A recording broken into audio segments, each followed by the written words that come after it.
Good morning, everybody. It's Amy Graham, the Badass Valkyrie, and today is week 19 of 2021, and this is the Finding 52 focus for the week. And this week's focus is on habit tracking. Now, most of you who have followed me for a while know that I am a data tracker. I track my sleep with the Oura Ring. I track my runs. I track my steps. I track when I go to bed. I track when I wake up. That's part of what's in the Oura Ring. I also track, how much water I get in the day. I track how much inactivity I have during the day. And I have tracked a lot of things over the course of my planning lifetime. And that has actually helped me quite a bit. But I also realize that there are things that I have had to stop tracking. And that's kind of where the focus for this week's video is going to be, is are you tracking things simply because your planner has 15 slots? Are you tracking those 15 things for a reason? What is your why in tracking your habits? I track my steps because I know that my inactivity can actually add weight back to me. And so I try to make sure that I get 11,000 steps every day. I track my runs because that's how I get 11,000 steps every day. I track my water because if I don't drink anywhere from 80 to 120 ounces of water every day, I get dehydrated. Then my legs start cramping up and I can't do my run, and then I can't get my 11,000 steps per day. If I don't get enough sleep, if I don't go to bed by, lately it's been about 11 o'clock, but I want to be in bed by 10:30, even more so by 10 o'clock, because when we actually start going back to work in a couple of months into the office, I'm going to have a 48-minute commute every morning. Let me just say, not looking forward to that at all. But I know that it's coming because there's only one way into my office. Otherwise, I'm adding another 15, 20 minutes to the drive. So getting up earlier is going to be something that I have to do. Right now, I get up between 6:30 and 7.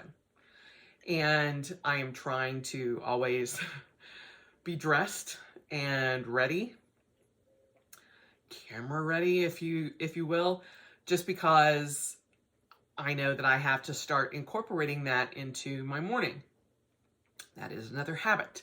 I don't necessarily track it, but I do try to do it every day. Now, like I said, I don't have to check a little box, but I have it in my head, okay, this is Monday through Friday, you have to do this. Just because it's getting me back into that habit. There are times in my life when my tracking pushed me over the edge.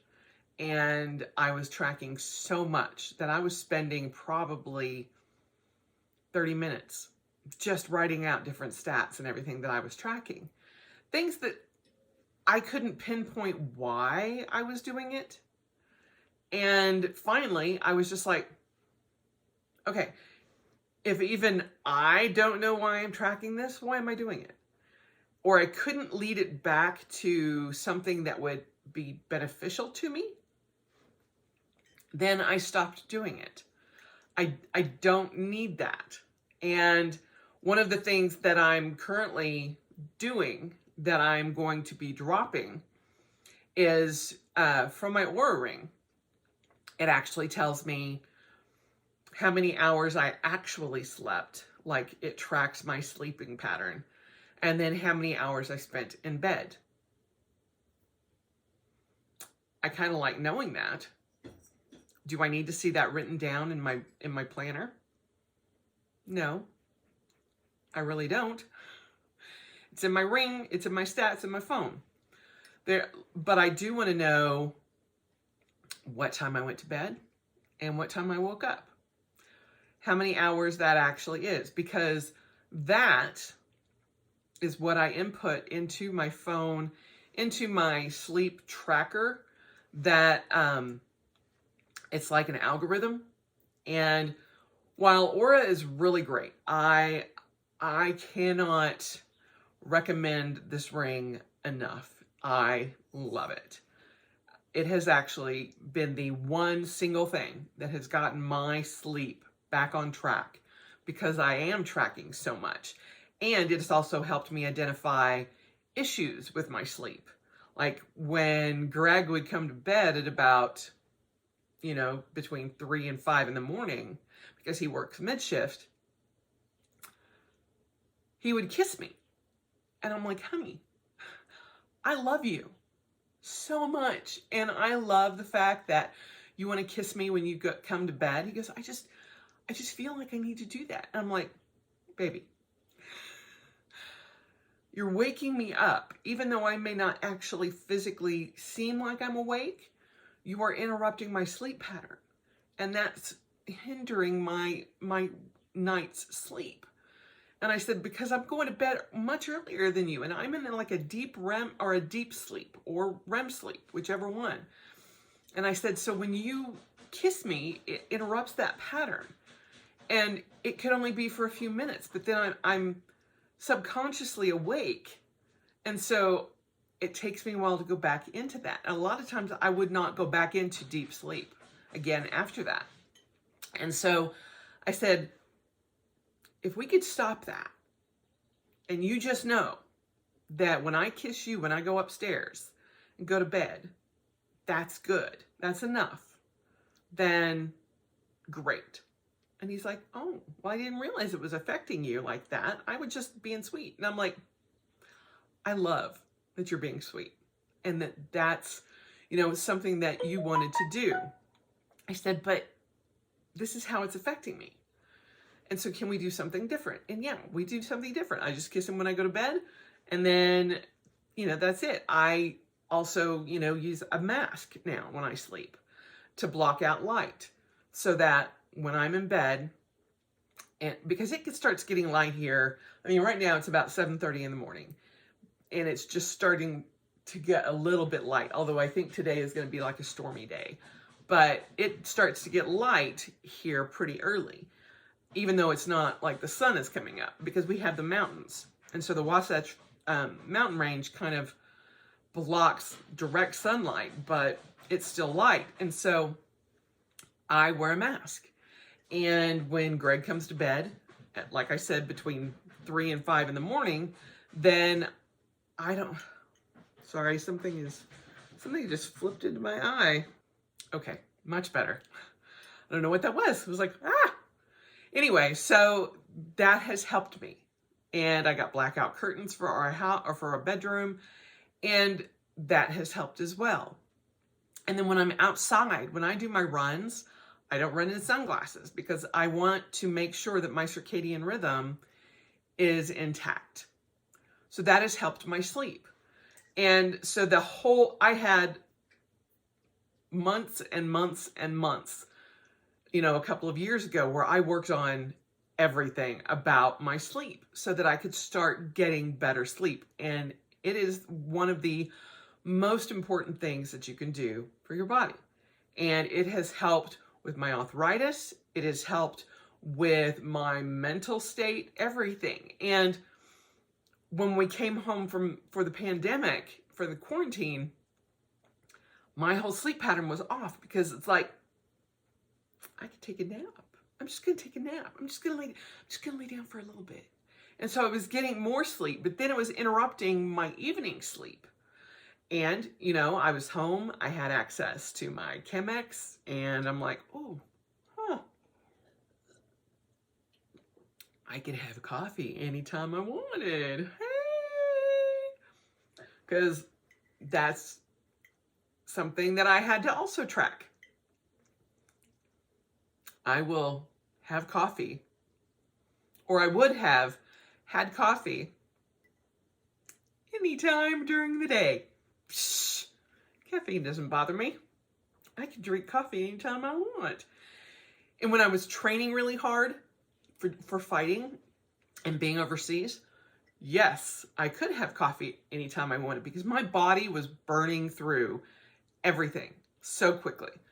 And because I was training 5 to 6 hours a day after 8 hours of work. And so, yeah, I had to have a high level of caffeine to even keep me going.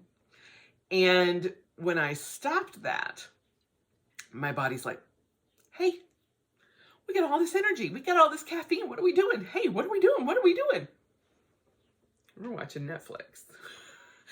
And so it was a little bit different. And so I had to stop that. And now after 12 or 1 in the afternoon, I don't have any caffeine. And if I do have something that's after, say, 11, I usually only have iced tea. It's always black iced tea, no sweetener whatsoever. I like unsweetened black iced tea. Unfortunately, that is the tea that actually has high caffeine. Now, I have had some other teas that I actually enjoy, but I like them hot. And so I still have yet to find a black tea or a similar type of tea that I like that's iced tea. Because now going into the summer months, I will constantly be wanting iced tea. And Amy has recently found out that she loves the cold brew coffee with oat milk. And I have been making my own coffee ice cubes. So doing that, I'm like, whew, that is so good, so refreshing. Ah.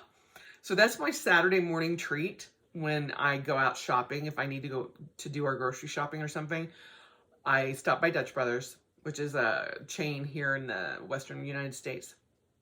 And I get either their nitro cold brew with oat milk or just their regular cold brew with oat milk.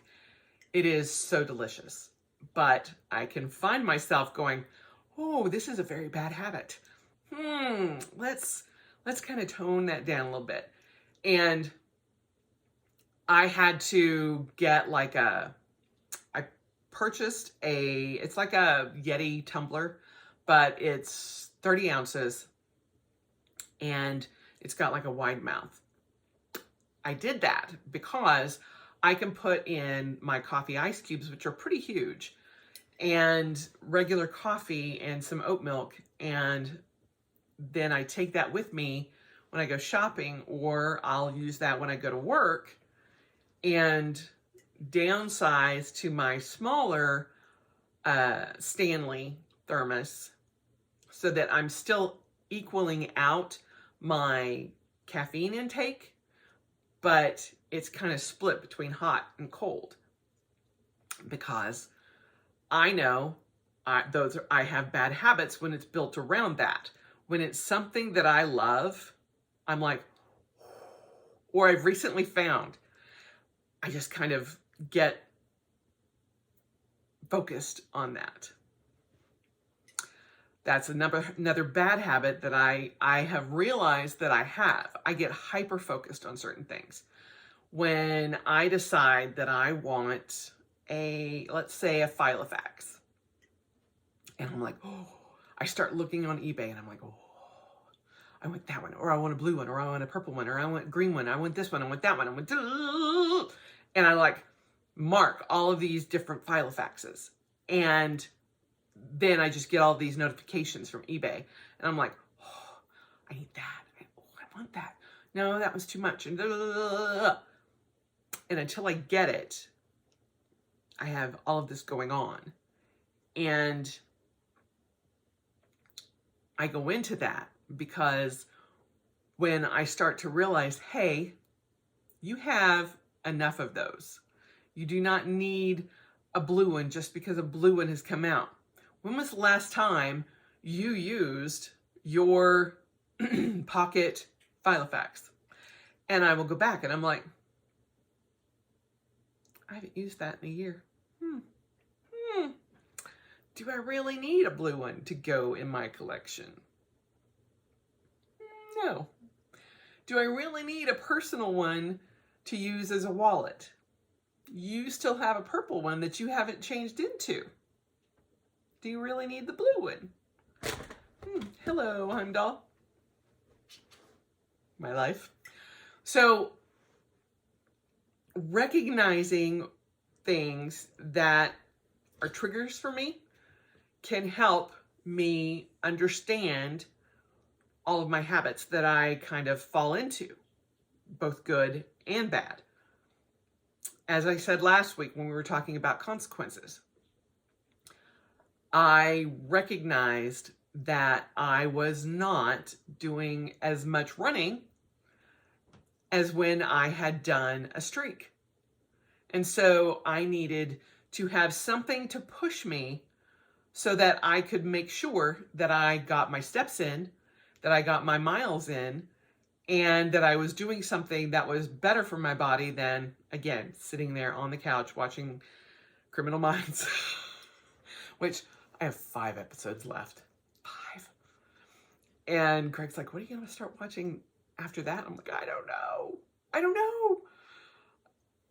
Funny little side note, after yesterday, which was Mother's Day, it's funny that I have to watch a couple of episodes of Criminal Minds, a crime show, just to like come down from having spent a couple of hours with family. I'm like, I need to decompress. And Greg's like, so you choose crime shows? And I'm like, yes, I do.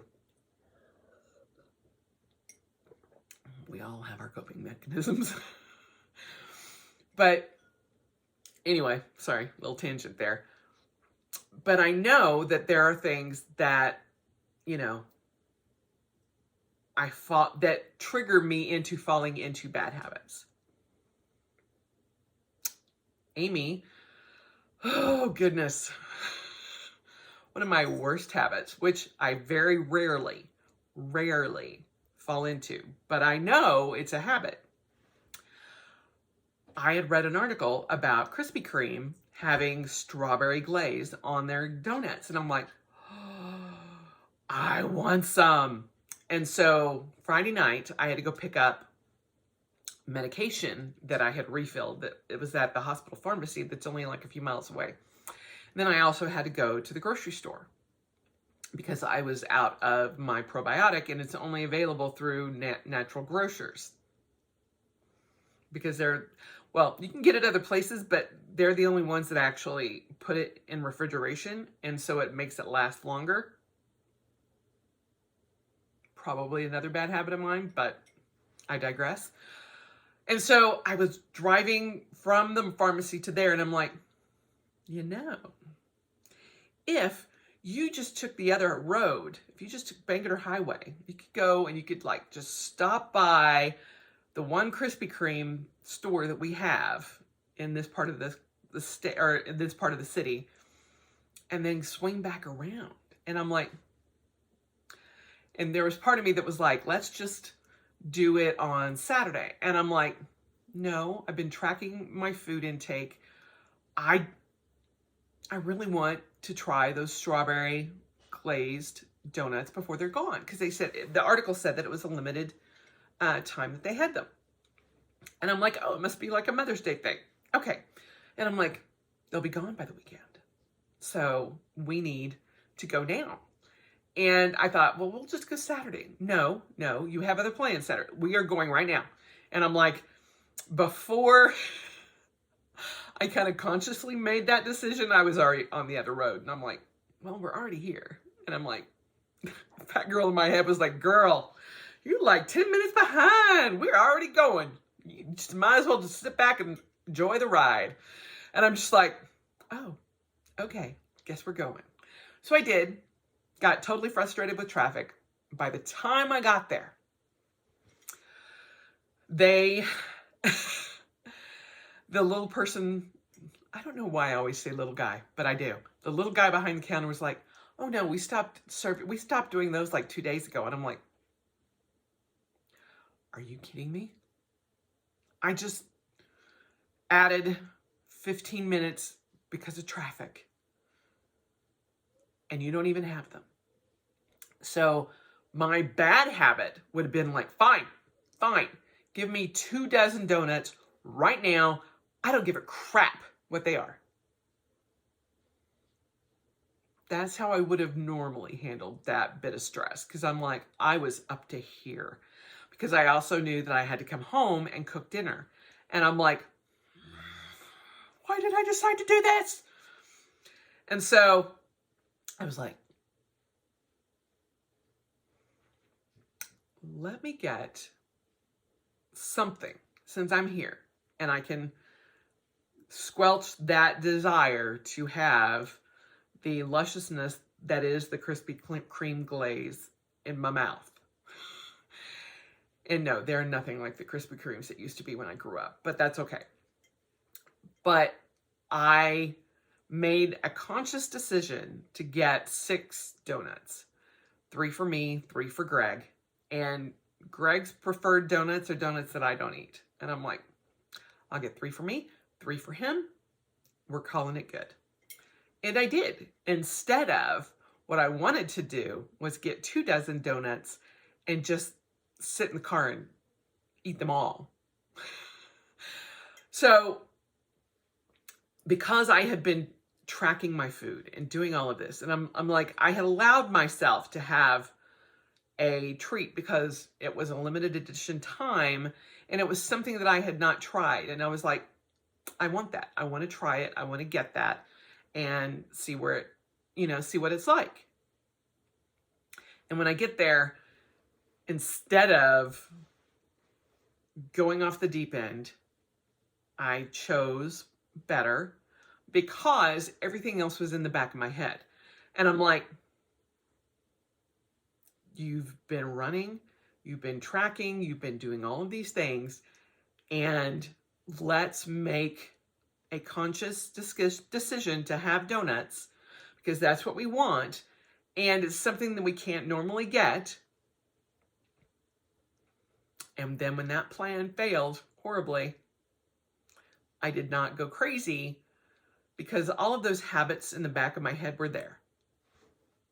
Now, as I said, sometimes that can go awry. Like, we're already on the way over there. I guess we're doing this. Sometimes I can't control that fat girl in the back of my head.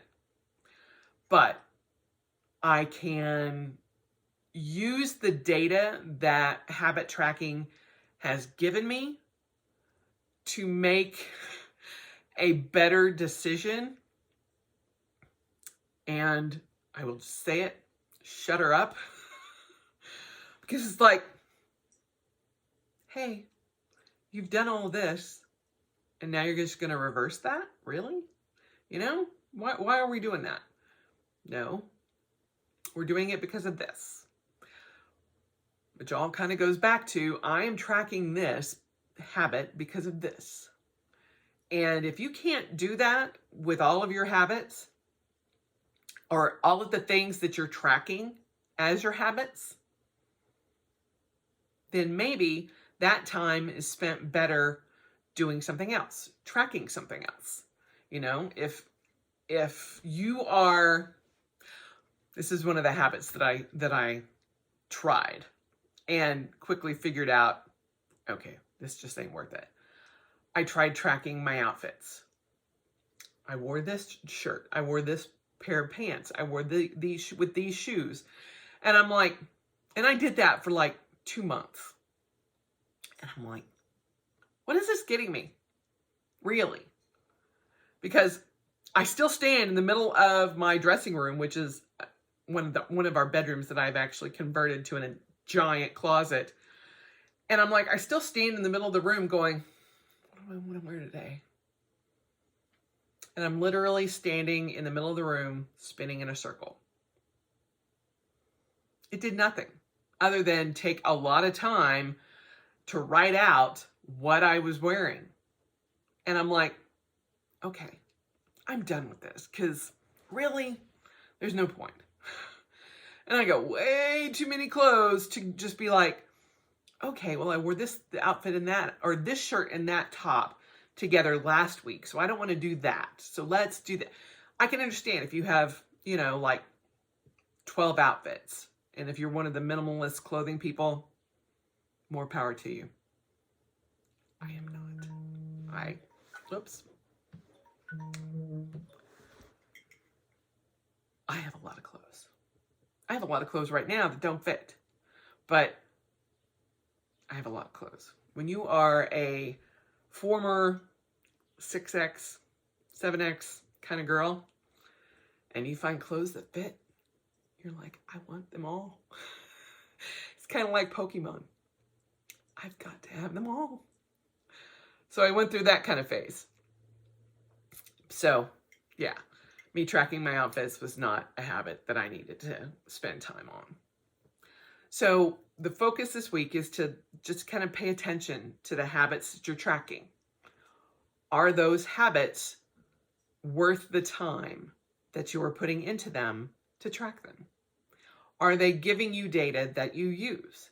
Or are you just blindly tracking something for no apparent reason just because, like I said, you have 15 slots in your planner and you don't want to have only 5 because you can't handle looking at 10 blank spots? Make a line through one of those. Separate it. Make it, you know, something else. Write a quote. Whatever you need to do if you can't handle the blank space. The blank space in my planner does not bother me. If it did, I'd be in therapy 24/7. Planner therapy. I wonder if there's such a thing. Hi, I'm Amy Graham, and I'm your planner therapist. I think I just found my next... I almost said, I think I just found my next religion. My next profession. Anyway, that's the focus for this week, is habit tracking and figuring out, are those habits worth you tracking? Because sometimes you have to kind of step back from them and go, what is this giving me? And if it's not giving you anything, or you're not gaining anything from it, don't do it. Spend your time other places. So anyway, I hope you guys had a really good weekend. For all you mothers out there, I hope you had a lovely Mother's Day. And I hope that you are looking forward to the week. We have a new moon on Tuesday, and that's exciting to me for those of you who might follow that kind of thing. But I hope you all have a wonderful week, and I will talk to you soon. Bye.